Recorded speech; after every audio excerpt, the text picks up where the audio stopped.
Dozens of Alameda County Sheriff's deputies have had their guns and policing powers removed. This comes after years of performing poorly on their psychological evaluations.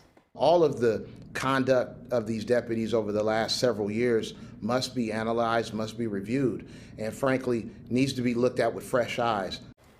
In some cases, some deputies scored poorly on their evaluations during their interview process, but were hired anyway.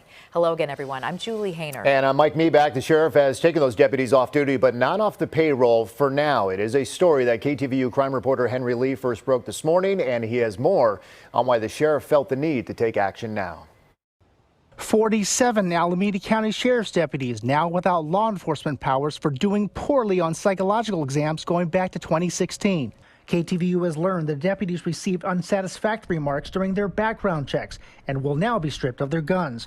The deputies have assignments that include monitoring inmates at Santa Rita Jail in Dublin to patrolling the streets from the Eden Township Station in San Leandro. Essentially, what you have is you have a sheriff's deputy who is a walking liability, and some might say a walking lawsuit as well.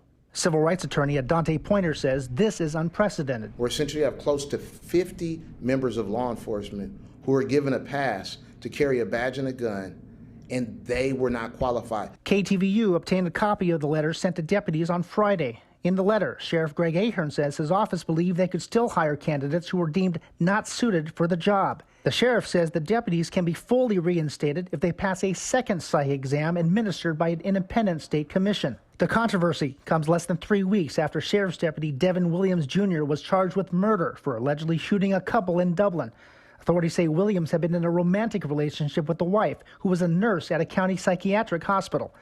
4 sources tell KTVU Williams failed his psych exam. The idea that there were this many people who did not have their results properly handled is very concerning. Kara Jensen is an attorney who has sued the sheriff's office over jail conditions. She says she's also concerned about the conduct of patrol deputies who often fill overtime shifts at Santa Rita. The way folks conduct themselves on patrol, it's very different than the environment in which you need to conduct yourself inside of a jail. So a lot of those folks are rotating through the jail. Although the affected deputies had their guns and peace officer powers removed, the sheriff says they will still get their pay and benefits. The president of the deputies union tells me he wants to support them and that this is a horrible and embarrassing situation. Henry Lee, KTVU, Fox 2 News.